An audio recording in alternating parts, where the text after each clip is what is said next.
الحمد لله رب الأرض والسماوات خلق الإنس والجن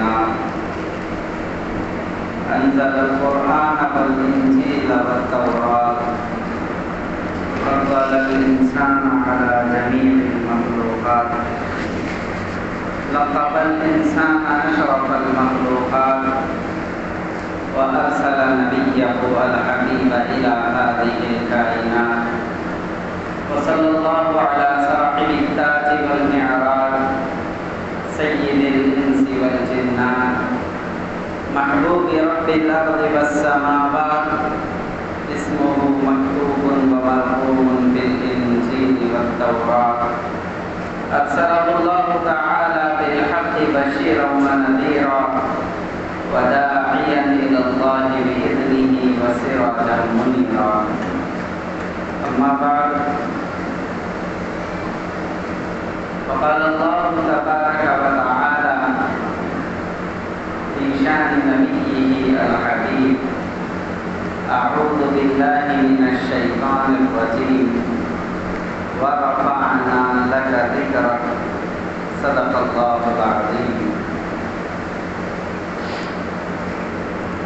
سب سے پہلے مشیت کے انوار سے نقش روئے محمد بنایا گیا، پھر اسی نقش سے مانگ کر روشنی بس میں کون و مکان کو سجایا گیا. وہ محمد کی احمد کی محمود بھی، حسن فطرت کا شاہد و مشہود بھی، علم و حکمت میں وہ غیر محدود بھی، ظاہراً امیوں میں اٹھایا گیا. عزیزان گرامی،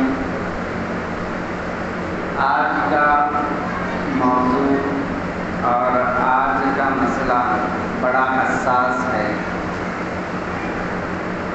وجہ یہ ہے کہ آج ہم ہمارے ملک کے حالات کی طرف نظر ڈالیں تو انتہائی افسوس ہوتا ہے. ایک تو یہ کہ ملک کا معاشی نظام خراب ہو چکا ہے، چیزوں کی قیمتیں آسمانوں سے بات کر رہی ہیں، ملک کا سیاسی نظام خراب ہو چکا ہے، اور ساتھ ہی ساتھ نظام تعلیم پر بہت بڑا آفت کا بادل چھایا ہوا ہے. یہ ساری چیزیں اپنی طرف ہے ہی، اس کے ساتھ ساتھ ایک نیا موضوع ملک میں چھیڑ دیا گیا. پہلے تو یہ بات تھی کہ کئی سالوں سے مسلمانوں کی چیزوں پر یا پھر مسلمانوں پر یا مسلمانوں کی عبادت گاہوں پر حملے کرنے کا ایک خیال چل رہا تھا. اب اسی پس منظر میں جو پہلی چیز پیش آئی تھی وہ بابری مسجد کی شہادت تھی. اب بابری مسجد کا جو مسئلہ 1992 سے چلا تو پچھلے دنوں جا کر کچھ ایسی خبر یا پھر ایسے فیصلے ہمارے سامنے آئے، نہ چاہتے ہوئے بھی مسجد کو مندر میں تبدیل کر دیا گیا. اب اس کے بعد رفتہ رفتہ ایک ایک چیز پر مسلمانوں کے مقدس مقامات ہوں یا پھر مسلمانوں کی بنائی ہوئی چیزیں ہوں جو ہندوستان کی خوبصورتی کو بتلاتی ہیں، ان پر حملے ہو رہے ہیں. کہیں مسئلہ دہلی کی جامعہ مسجد کا بھی اٹھایا گیا، کہیں مسئلہ اجمیر کے درگاہ کا بھی اٹھایا گیا، وہیں پر مسئلہ تاج محل کا بھی اٹھایا گیا. اور ان دنوں جو سرخیوں میں معاملہ چل رہا ہے وہ گیان گاوی کی مسجد کا معاملہ چل رہا ہے جو کہ عدالت تک پہنچ چکا ہے.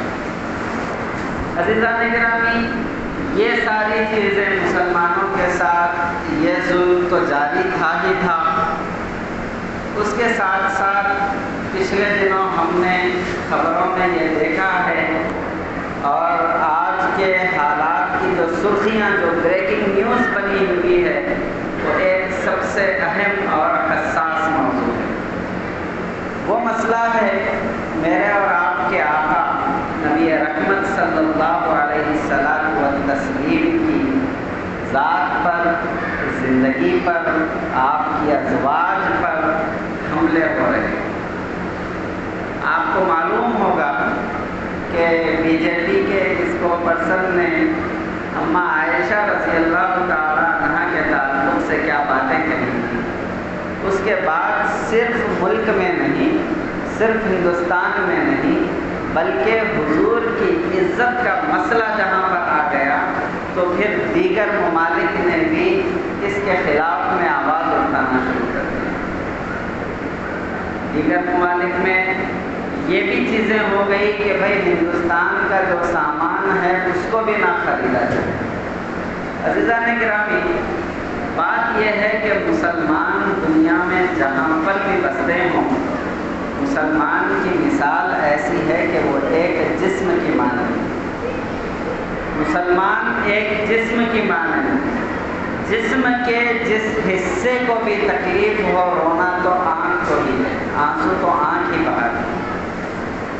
لیکن یہ مسئلہ مسلمانوں کا نہیں تھا، مسلمانوں کی عبادت گاہوں کا نہیں تھا، مسلمانوں کی جانوں کا نہیں تھا، بلکہ یہ مسئلہ مسلمانوں کے ایمان کا تھا۔ اور یہ بات طے شدہ ہے کہ مسلمانوں کے نزدیک جان کی اتنی اہمیت نہیں ہے جتنی اہمیت ایمان کی ہے۔ جان چلی جائے کوئی غم نہیں، مسلمانوں کو چاہیے کہ ہمیشہ اس فکر میں رہیں کہ ہمارا ایمان نہ چلا جائے۔ عزیزان گرامی، نبی رحمت صلی اللہ علیہ وسلم سے تعلق کی جو ہماری بنیاد ہے وہ ہمارا حضور پر ایمان ہے، اور مسئلہ جب حضور پر آ گیا ہے تو ہندوستان کے یا پھر عراق کے یا پھر ایران کے یا پھر قطر کے یا کویت کے یا سعودیہ کے یا دوسرے ممالک کے لوگ نہیں، بلکہ یہاں پر احتجاج ہوا ہے مسلمانوں کی طرف سے۔ یہ احتجاج درج کیا ہے مسلمانوں نے۔ یہاں پر ملک کی قید لگانا بھی صحیح نہیں، کیونکہ مسلمان ایک جسم کی مانند ہے اور مسلمانوں کی جان سے بڑھ کر ایمان کا مسئلہ ہے، اور جب ایمان پر بات آتی ہے تو وہ کلی مسئلہ بن جاتا ہے، وہ اجتماعی مسئلہ بن جاتا ہے، وہ سب کا مسئلہ بن جاتا ہے، تو پھر مسلمانوں نے اپنا احتجاج درج کروا دیا ہے۔ بہرحال بات یہ ہے، ہمیں سمجھنے کی کیا ضرورت ہے ایسے حالات میں۔ ان لوگوں نے نبی رحمت صلی اللہ علیہ وسلم کی ازواج پر جو انگلیاں اٹھانے کی کوشش کی ہے، حقیقت یہ ہے کہ آپ دیکھیں حضور کی ذات، حضور کے اخلاق، حضور کے صفات جیسے ہیں دنیا میں نہ کہیں کوئی حضور کے جیسا آیا ہے، نہ قیامت تک کبھی کوئی آئے گا۔ یہ اگر مسلمان کہیں تو یہ بات عقیدت کی ہو جائے گی، چونکہ ہم نبی رحمت صلی اللہ علیہ وسلم کو ماننے والے ہیں، آپ کی محبت ہمارے ایمان کا حصہ ہے، آپ کے نام پر مر مٹنے کا جذبہ ہمارے اندر ہے۔ اگر ہم یہ بات کہتے ہیں تو پھر الگ بات ہوگی۔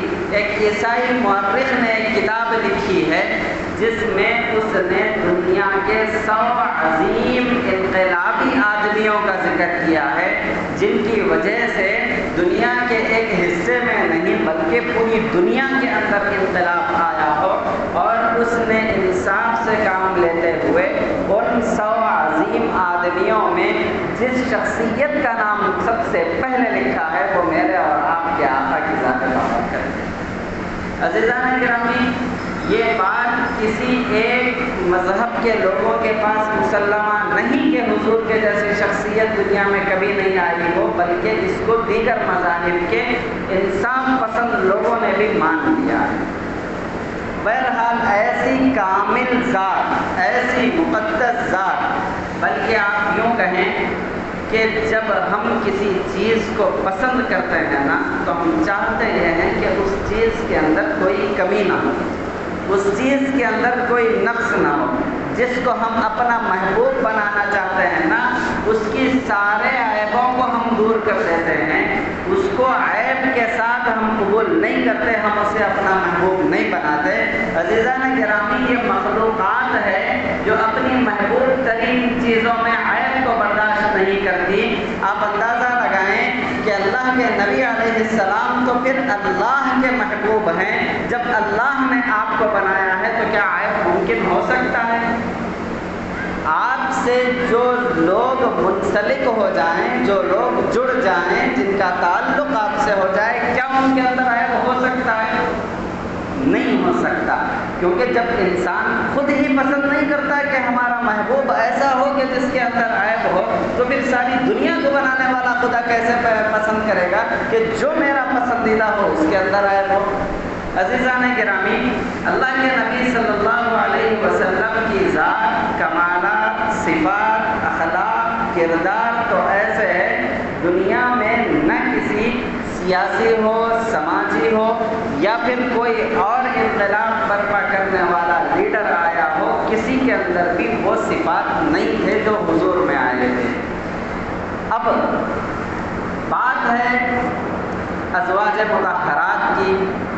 اصل جو معاملہ اٹھایا گیا وہ یہ اٹھایا گیا کہ نبی رحمت صلی اللہ علیہ وسلم نے جس وقت اماں عائشہ رضی اللہ تعالیٰ عنہا سے نکاح فرمایا تھا تو اس وقت اماں عائشہ کی عمر 6 سال تھی، اور جس وقت وداعی ہوئی تھی، جس وقت آپ گھر سے نکلی تھی، حضور کے گھر میں رہنے لگی تھی، تو اس وقت آپ کی عمر 9 سال تھی۔ یہ متفقہ روایت ہے، اس کے علاوہ اور بھی ہمیں روایتیں ملتی ہیں جن کے اندر ہے کہ 18 سال بھی عمر رہی ہے، لیکن عزیزان گرامی یہ بات تو طے ہے کہ 9 سال کی عمر میں اماں عائشہ رضی اللہ تعالیٰ عنہا کی وداعی ہوئی ہے۔ اب اسی کو مدعا بنا دیا گیا ہے کہ اتنی چھوٹی لڑکی سے پیغمبر اسلام علیہ السلام نے شادی کی تھی، تو اس کو سمجھنے کے لیے عقلوں کی ضرورت ہوتی ہے، کیونکہ پچھلے جمعہ میں نے کہا تھا کہ اسلام ان کی سمجھ میں آتا ہے جن کو عقل ہوتی ہے، اسلام کی باتیں ان کی سمجھ میں آتی ہیں جن لوگوں کے پاس عقل ہو، جن کے پاس عقل نہیں ہے ان کو اسلام سمجھ میں نہیں آتا۔ اس لیے قرآن مجید میں اللہ رب العالمین نے بار بار عقل والوں کو خطاب کر کے کہا ہے کیا تمہیں عقل نہیں ہے؟ یہ بات وہی لوگ سمجھ سکتے ہیں جن کو عقل ہو۔ تو بات یہ ہے کہ ہم نکاح کے لیے سب سے پہلے معاشرے کے حال کو دیکھیں گے کہ معاشرے کے کیا حالات ہیں، کیا معاشرہ ان چیزوں کو قبول کرتا ہے یا نہیں کرتا۔ تو پہلی بات یہ ہے کہ اس سے بتانا وہ لوگ یہ چاہ رہے ہیں کہ نعوذ باللہ اللہ کے نبی علیہ السلام اپنی خواہشات کے لیے نکاح فرمایا کرتے تھے۔ تو اس کا پہلا جواب یہ بنتا ہے کہ حضور علیہ السلام کا سب سے پہلا جو نکاح ہوا وہ 25 سال کی عمر میں ہوا۔ 25 سال کی عمر میں نکاح کس سے ہوا؟ 25 سال کی عمر عین جوانی کی عمر ہوتی ہے، خواہشات کو پوری کرنے کی سب سے بہترین عمر یہی ہوتی ہے۔ اس عمر میں حضور کا نکاح ہوتا ہے اماں خدیجہ رضی اللہ تعالیٰ عنہا سے، جن کی عمر 40 سال۔ اور عزیزان گرامی، حیرت کی بات یہ ہے کہ 25 سال کی عمر سے 50 سال کی عمر تک اماں خدیجہ رضی اللہ تعالیٰ عنہا باحیات رہتی ہیں، اور حضور 50 سال کی عمر تک کوئی دوسرا نکاح نہیں فرماتے۔ 50 سال کی عمر کا مطلب ہے کہ انسان بڑھاپے پر پہنچ چکا ہوگا، اور حضور نے 50 سال کی عمر تک کوئی دوسرا نکاح نہیں کیا۔ اب یہیں پر یہ سوال ختم ہو جاتا ہے کہ حضور نے اپنی خواہشات کی بنیاد پر نکاح کیے تھے۔ عزیزان گرامی، بات یہی ہے کہ انسان کو سمجھنے کے لیے عقل کی ضرورت ہوتی ہے۔ عقل نہیں ہے تو پھر کیا کر سکتے ہیں؟ دیوانہ ہے، ناسمجھ ہے، چھوٹا ہے، یا پھر پاگل خانے میں رہنے والا ہے جو باہر گھوم رہا ہے، اتنی ہی بات ہے۔ جب 50 سال کی عمر ہو گئی تو حضور کی اور اماں خدیجہ رضی اللہ تعالیٰ عنہا اس دنیا سے تو پھر اس کے بعد حضور کے سامنے 2 رشتوں کی پیشکش ہوئی۔ ایک رشتہ تھا اماں سودا رضی اللہ تعالیٰ عنہ کا، جن کی عمر حضور کی عمر کے مماثل تھی، 50 سال یا 51 سال رہی ہوگی۔ ایک رشتہ یہ تھا، اور دوسرا رشتہ اماں عائشہ رضی اللہ تعالیٰ عنہ کا تھا، جن کی عمر 6 سال تھی۔ اب اندازہ لگائیے کہ ان 2 رشتوں میں حضور نے جو رشتہ قبول کیا ہے، جو سب سے پہلا نکاح کیا ہے، وہ اماں سودا رضی اللہ تعالیٰ عنہ سے نکاح کیا ہے۔ اب دونوں کی عمر بھی 50 سال، اگر اندازہ لگائیں تو دونوں بھی بڑھاپے کی دہلیز پر، انسان 50 سال میں تو ختم ہے۔ تو نکاح دوسرا کس سے ہو رہا ہے؟ اماں سودا سے ہو رہا ہے۔ اس کے بعد چونکہ حضرت عائشہ کا بھی رشتہ آیا ہوا تھا، تو حضور نے اللہ کے حکم سے جو رشتہ لانے والے تھے ان سے حضرت عائشہ کے رشتے کی بھی تحقیق کروائی۔ تو پھر وہاں پر حضرت سیدنا ابو بکر صدیق رضی اللہ تعالیٰ عنہ کو ایک اشکال ہوا۔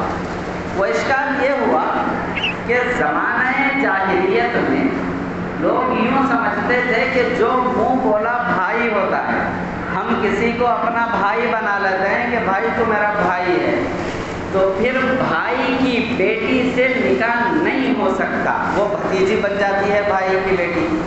ایک تو ہے کہ سگے بھائی کی بیٹی ہو، اور ایک ہے منہ بولے بھائی کی بیٹی ہو۔ منہ بولے بھائی کی بیٹی ہو وہ بھتیجی بن جاتی ہے، تو پھر بھتیجی سے رشتہ کیسے ہو سکتا ہے؟ اس بنیاد پر حضرت ابوبکر نے خاموشی اختیار کر لی، اور جب نبی کریم صلی اللہ علیہ وسلم کے پاس یہ بات آئی کہ یہ معاملہ ہے، تو پھر حضور نے قیامت تک کے آنے والے لوگوں کے لیے یہ مسئلہ صاف کر دیا کہ جو منہ بولے بھائی ہوتے ہیں ان کی بیٹیاں بھتیجی نہیں ہوتی، ان سے نکاح کیا جا سکتا ہے۔ حضور نے صرف کہا نہیں بلکہ اماں عائشہ سے نکاح کر کے بتایا ہے کہ کر سکتے ہیں نکاح کو۔ تو سب سے پہلے نکاح کی حکمت یہ رہی کہ جاہلیت کے اس رواج کو ختم کر دیا جائے۔ اماں عائشہ سے نکاح کی پہلی حکمت کیا رہی کہ جاہلیت میں یہ جو رواج بنا ہوا تھا کہ بھائی کی بیٹی سے نکاح نہ ہو، منہ بولے بھائی کی بیٹی سے، تو اس رواج کو اس نکاح نے ختم کر دیا، اور ساری انسانیت کو معلوم ہو گیا کہ نکاح کر سکتے ہیں۔ اب دوسری بات یہ ہے کہ حضور نے اپنی زندگی میں کل 11 نکاح کیے ہیں۔ 11 ایسی معزز خواتین ہیں جو حضور کے گھر میں حضور کی بیویاں بن کر آئی ہیں۔ اب ان 11 خواتین کا اگر ایک ایک کا ہم نام لے کے دیکھیں نا، تو پھر سوائے حضرت عائشہ رضی اللہ تعالی عنہا کے کوئی بھی ایسی خاتون نہیں ہے جو کہ کنواری تھی۔ ہر کوئی یا تو وہ مطلقہ تھی، طلاق شدہ تھی، یا پھر ایسی تھی کہ بیوہ ان کے شوہر اس دنیا سے گزر چکے تھے۔ عزیزان گرامی، پہلی بات یہ ہے کہ اگر انسان اپنی خواہشات کو پوری کرنا چاہے نا، تو پھر وہ سب سے پہلے یہ سوچتا ہے کہ میرے پاس کنواری لڑکیاں آئیں، نہ کہ طلاق شدہ ہیں، نہ کہ بیوہ آئیں۔ بیواؤں کو قبول کیوں کریں گے؟